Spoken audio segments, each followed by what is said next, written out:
sisters and brothers of America,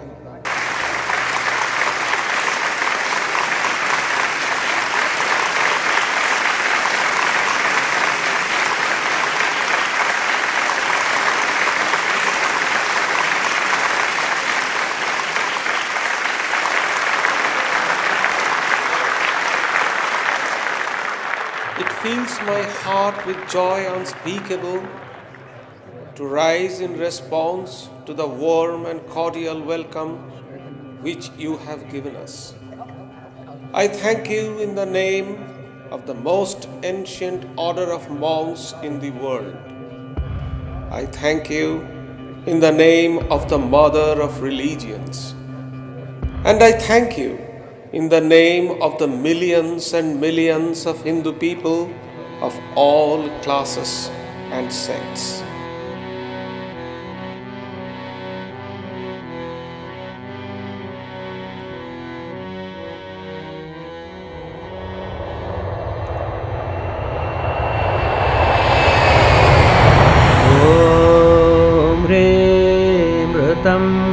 Tvamachala gunade gunedya saktam divam sakarunam avapadapatnam mohankasham bahukritam nabadeyatoham tasmat tvameva sharanam mama dinabandho. After Shamakrishna left the body, Swami Vivekananda, he lived as a wandering monk for a long time. Went all over, up and down, from the farthest north to the south of India. And so it's said that he swam out to the rock, what's now known as Vivekananda Rock, down at Kanyakumari. And while there, he went into deep meditation, and he had a vision of Shamakrishna, beckoning him to come over the ocean, across the water. And at that point, he realized that he was meant to attend this Parliament of Religions in Chicago. At that time, Chicago was primarily a young and very vibrant city. And one of the unique things about Chicago are its leading families. And it was these leaders who wanted to, put Chicago on the international map. Now they had back in, I think it was 1867, they had the Chicago fire, which burnt most of Chicago down. And so it was like coming out of the ashes. But there was a tremendous spirit of dynamism, of energy, of youth, in Chicago. And that was true, I think, of America in general, that we were a young nation and a very kind of youthful energy. India, Bharat, a country where in the past, in world history, the most sophisticated philosophies used to come from that country. There's one particular group known as the Transcendentalists up in New England. Ralph Waldo Emerson, Henry David Thoreau, Bronson Alcott. They were familiar with some of the Hindu teachings, but basically nobody had ever come from India and spoke on Hinduism. Of course, many people were invited from India. They were representatives of many different faiths. But in fact, there was no invitation to someone to represent Hinduism. It's almost like an accident of history that he actually did come here. He traveled from Bombay to Vancouver by ship. From Vancouver, BC, he took a train to Chicago. It was in India that many Maharajas, when they met Swami Vivekananda while he was traversing the length and breadth of the country, and he was so articulate that many of these Maharajas collectively felt that it would be great if he was to go as a representative for Hinduism. India is living sort of example where most sort of important world religions live together. Beside homegrown religions, then Jainism, Buddhism, Zoroastrian, very, very ancient world religion from outside. Then Christianity, Islam, these come from outside of India.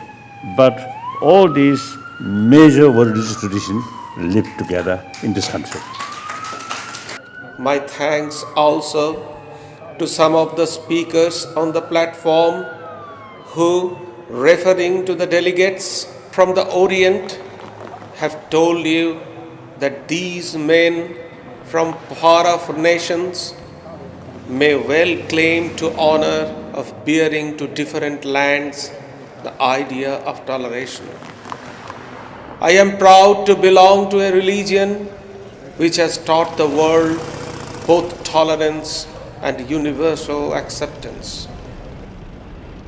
We believe not only in universal toleration, but we accept all religions as true. I am proud to belong to a nation which has sheltered the persecuted and the refugees of all religions and all nations of the earth.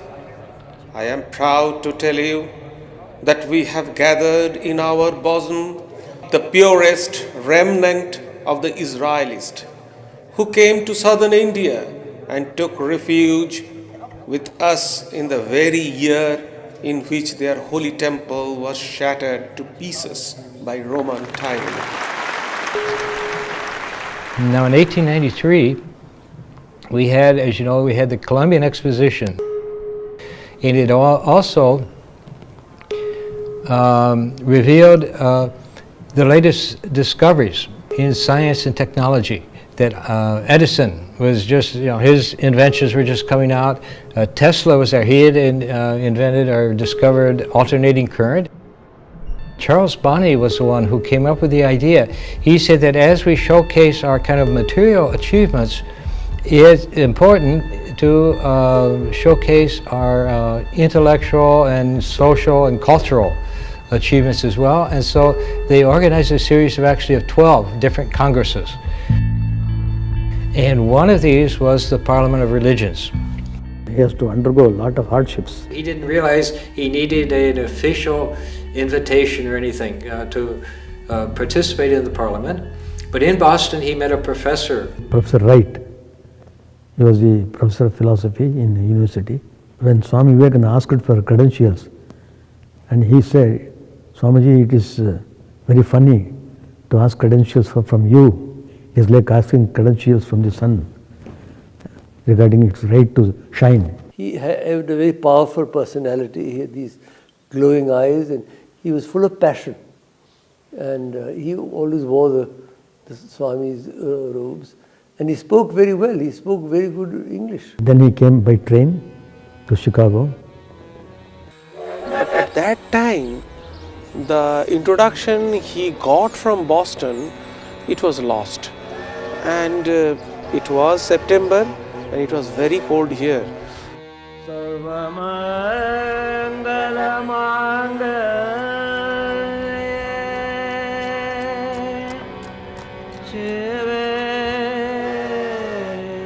So at that time, it is said that he spent the night in the railway compartment or in the packing box.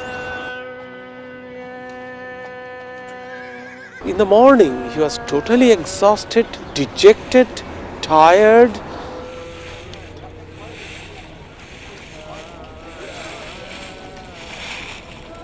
But at that time, he was kind of wandering around. He actually was trying to beg his food from door to door, like sannyasis do in India, and people were just chasing him away, being very rude. Eventually, he ended up here, somewhere on these steps. Then, because he was hungry and exhaustion, he fell down. Right across, after a while, there was a house here where the Hales lived. and Mrs. Hale, through the window, saw this person sitting on the stairs, and something overcame her. So one of the sisters came out, running, sprinkled water, and took the Swamiji inside, showed all hospitality.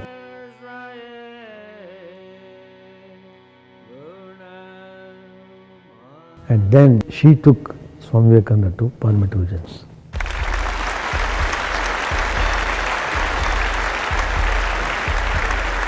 I am proud to belong to the religion which has sheltered and is still fostering the remnant of the grand Zoroastrian nation.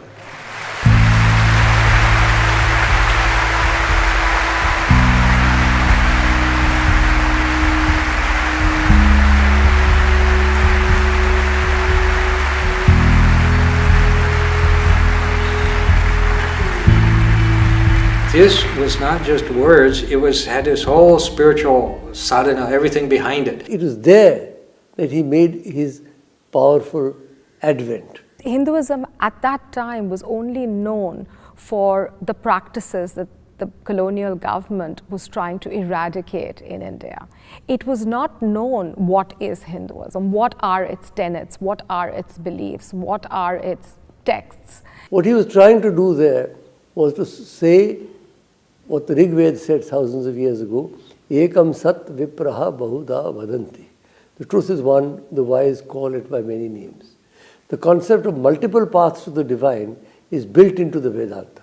By comparing its beliefs and practices to other faiths that were better known at that time, that was what made Swamiji stand out. And so that speech opened a door between East and West. He visited the World's Fair, so he saw all these wonderful things of modern technology and science. He said that India had a beautiful jewel, but it was lying in the mud. He says, whereas America, they've got a beautiful case, but there's nothing inside. He wanted to combine the two, to take this spiritual knowledge of India with the technological process, human betterment that he saw in the West.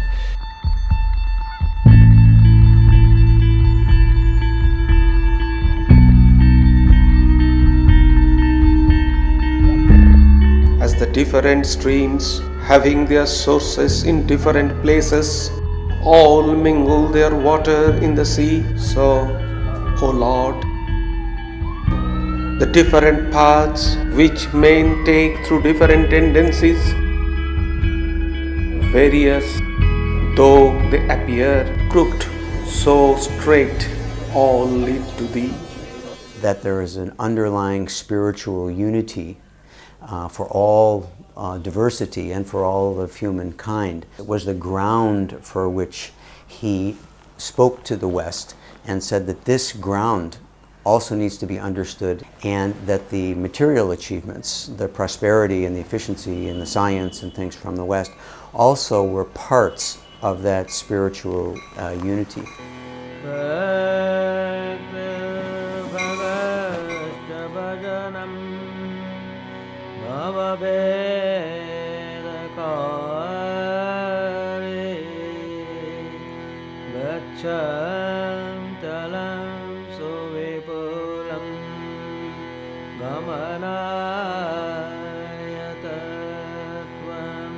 There were many reactions to Swamiji's speeches. Some people left the hall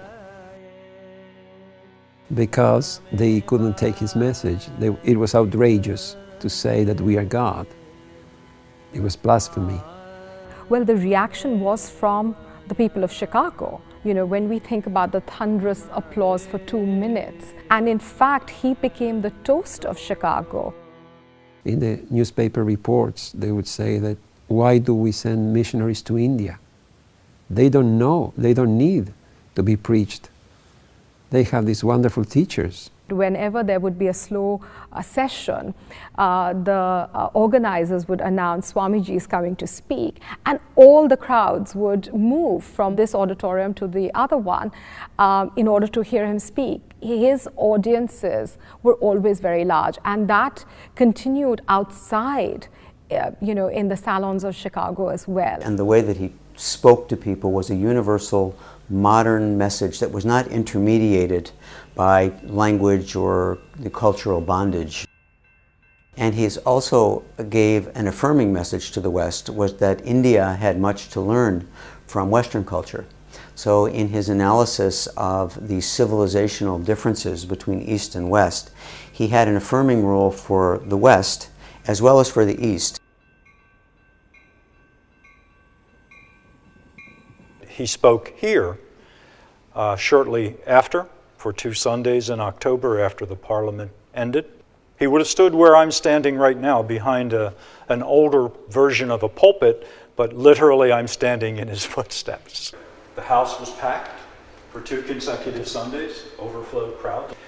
The interesting thing, I think, is that from the Swami's appearances, there was a great interest in world religions. Indeed, that was one of the marks of the congregation throughout the 20th century. This is the place where Swamiji used to take frequent walks. As you can see, it's a very serene environment here. And in this park, Swamiji used to babysit this little girl, 5-6 years old maybe, Agnes Ewing. And that little girl, so she later on became a disciple of Swami Akhilananda of Boston. So it just shows how the spiritual influence bore fruit, down the years.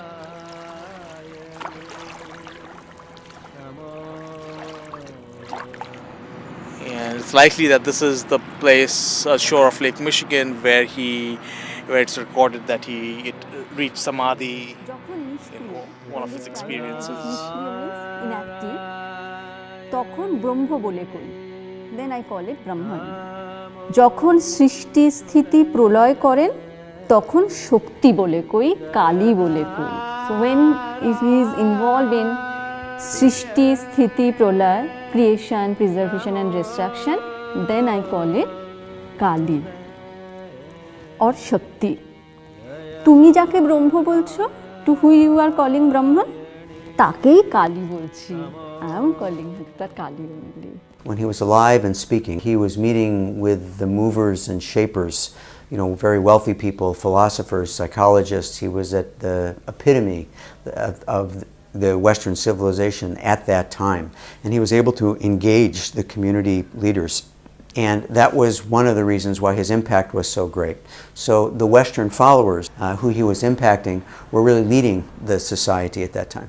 One of the great contributions Swamiji made during the World Parliament, but also in his subsequent travels and talks at various universities, not just in America but also in Europe, put the religion of Hinduism on a higher academic platform, to the extent that he got offered chairs in religious studies in different universities.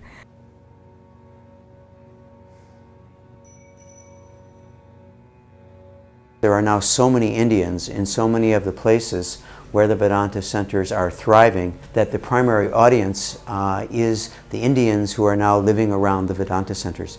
And that means that the community is very deep into the Vivekananda and Ramakrishna teachings and understandings, but it also has a more Hindu environment.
In Vedanta there is no exclusivity. We don't believe that we are the sole possessors of the truth. And we believe that even an atheist is fine. If you are a Christian, Swamiji wants you to remain a Christian. If you are a Hindu, fine. If you are a Muslim, a Jewish person is fine. Just try to give more depth to religion, bring it into your life. Seeing God is something that will happen when the conditions are given. To lay too much stress on seeing God is like bothering about the result. We worry about the job to be done, and the result will come. The way to realize the truth is through jnana, is through knowledge. By pursuing the path of knowledge, one can definitely realize the truth. The Vedanta was the philosophical essence of Hinduism, which was universal in its appeal. The late Swamiji, 100 years ago, he already, you see, seeing these things. Sectarianism, bigotry, and its horrible descendant, fanaticism, they have filled the earth with violence, drenched it often and often with human blood, destroyed civilization, and sent whole nation to despair. Had it not been for these horrible demons, human society would be far more advanced than it is now. But their time is come, and I fervently hope that the bell that tolled this morning in honor of this convention may be the death knell of all fanaticism, of all persecutions with the sword or with the pen, and of all uncharitable feelings between persons wending their way to the same goal. I feel simply I am one of his followers.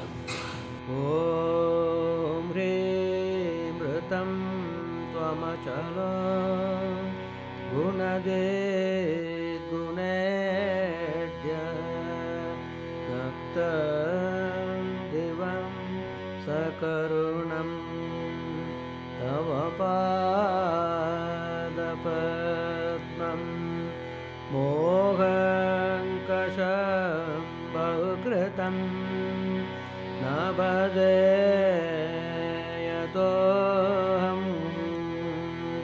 Tasmat